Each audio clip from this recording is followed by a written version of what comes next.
that the sun would rise from the west. Number 7, 8 and 9, 3, khusuf, plural of khas, an earthquake, shaking of the earth and sinking down, one in the east, one in the west, and the third one in Arabia. You had one in Tamansiri, UK a few years ago. And number 10, that the fire will come out of Yemen and drive people to the place of assembly. This one about the sun rising from the west. I am getting lots of emails, so many, from people who are presenting so much sophisticated argument concerning polar magnetism and providing evidence that one day the earth is going to stop spinning in the direction it is now spinning and is going to spin in the opposite direction. I am not stopping you from having that view. That's your choice. It is just that I differ with you. Am I not allowed to differ? Huh? Even if 999 out of every 1,000 hold the view that the sun is literally going to rise from the west one day, that's their view. Why can't I have my view? And I am not interested in all of this polar magnetism arguments. It's irrelevant to me. All things are possible with Allah. He is fa'alul lima yurid. But my primary source of guidance is the Quran. And so it is to the Quran you must turn if you want to convince me. The Quran informs me that the sun rises from the east. The Quran says so, that the sun rises from the east. It does in Malaysia, doesn't it? From the east. Yeah, okay. And the Quran further tells us, لا تبديل لخلق الله, that there is no change in Allah's creation. So nature is uniform. And so a literal understanding of this hadith would be in conflict with the Quran. This is my opinion. I don't see why I should not be entitled to have my opinion. You can differ with me, I don't mind. What about Tawbah? I said that the sun is already rising from the west. The hadith is speaking about a false sunrise. The true sunrise from the east is Allah's sunrise. And the false sunrise from the west is Dajjal's sunrise. So where do we see Dajjal's sunrise from the west? I say Dajjal's sunrise from the west is modern Western civilization. Modern Western civilization shines like a sunrise that there's never been in history. It is absolutely unique. There's never been anything in history comparable to modern Western civilization. And the only way I can explain modern Western civilization is by accepting that Dajjal is the architect. That it has risen from the west and it constitutes a false sunrise, and that this is the fulfillment of the prophecy of the 10 signs of the last day. That the door of Tawbah should be closed, this is a more difficult one. My view, and I can be wrong, is that Allah's messenger is not talking about Tawbah for all of mankind.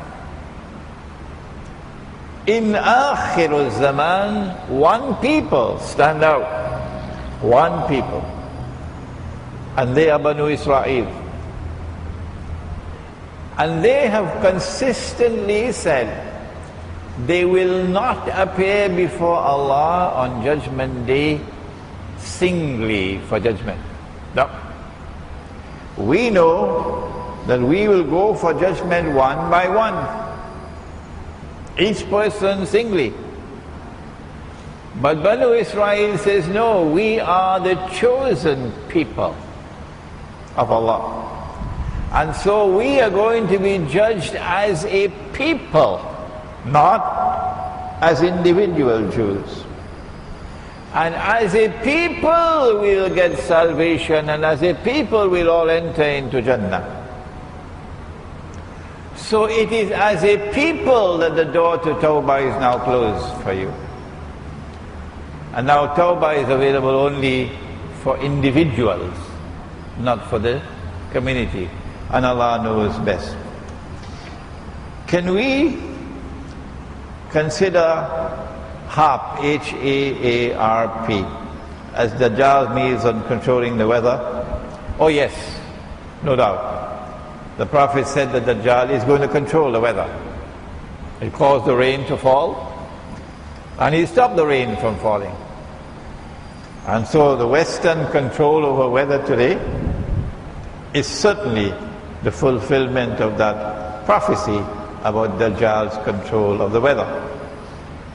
But you cannot accept that unless you also accept that Dajjal has been released. Okay? Modern medical treatment and medicine. That's another hadith, not the one about weather. The other hadith, and you're lucky I can't stop to ask you questions, you're lucky tonight. The other hadith is that Dajjal is going to chop a man in half. You heard it? Yeah. He's going to chop a man in half and then bring him back to life. And when he does that, now do you believe that I am the Lord? People will believe, they'll worship him now, that he is Allah, because he can chop a man in half and bring him back to life. But Dajjal is already doing that. And people are already worshipping him instead of Allah. Go to any hospital today and you see the surgery. Heart transplant, kidney transplant. Tomorrow it might even be brain transplant. It is equivalent to chopping a man in half and bringing him back to life. And then the shirk. People would say, if you turn off that life support machine, he will die. And the hospital will tell you he will die, because the hospital wants, the hospital, the longer the machine goes on, the more money they make. And you will believe it. How can I turn off the machine? If I do it, he'll die. Well, you dumb. You're now believing that the life and death is in the hands of the machine. The machine decides who will live, and the machine decides who will die. But we Muslims have a different belief from that nonsense. We believe that life and death are in Allah's hands. None can die unless Allah ordains death. None will live unless Allah ordains life. And yet you say, if he didn't have that operation, he would be dead. If we didn't take him to that hospital, he would be dead. If he didn't have this treatment from this doctor, he would be dead. And in the process, you commit shirk. You're worshipping Dajjal without even knowing that you're doing it. Next question, there are ahadith in Sahih Bukhari and Sahih Muslim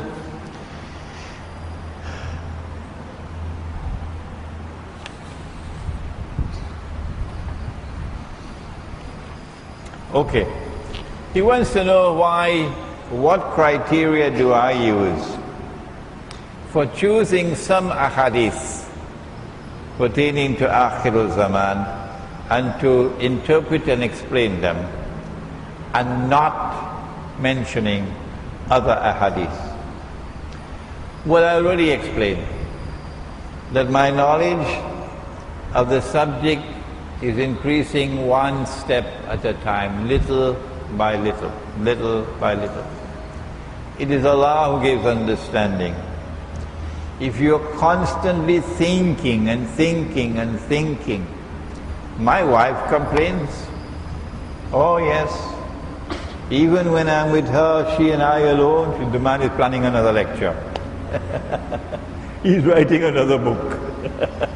She complains.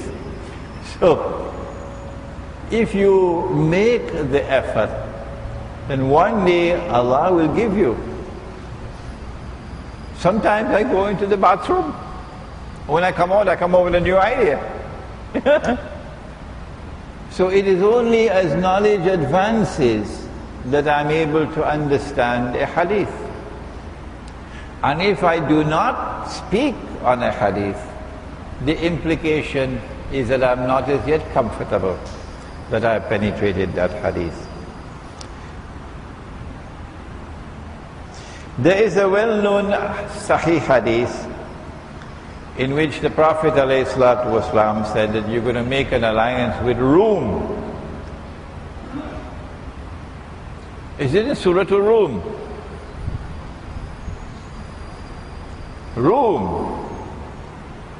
And in that surah we are told at the very first ayah that Rum was defeated. Rum was defeated. Did you hear that? Rum was defeated. But in a few years' time, Rum will be victorious. Who is Rum? Now, if you tell me that Rome is Rome, R-O-M-E, I would suggest you go and live in Disneyland and never come back. If you believe that Rome is Rome, R-O-M-E, go and live in Disneyland and never come back. Excuse me for raising my voice. At the time when the Quran was revealed, who was it who was defeated? Was it a city in Italy, you dum-dum? Why don't you do a little bit of research before you come to this foolish conclusion? Excuse me. No, even 5 rupees worth of a little bit of research.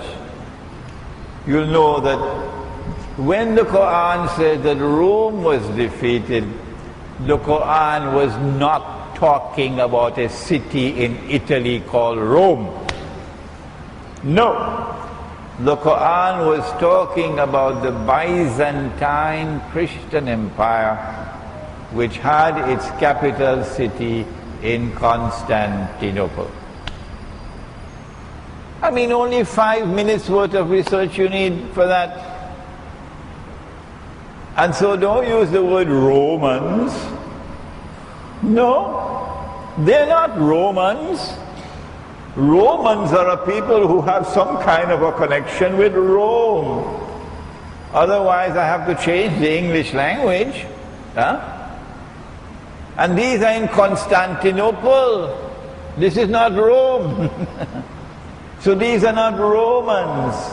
So stop mistranslating the Quran, please. It is the Byzantine, Eastern, Orthodox Christian Empire. Where is Rome today? It's no longer in Constantinople because the Byzantine Empire no longer exists. But the Eastern Christian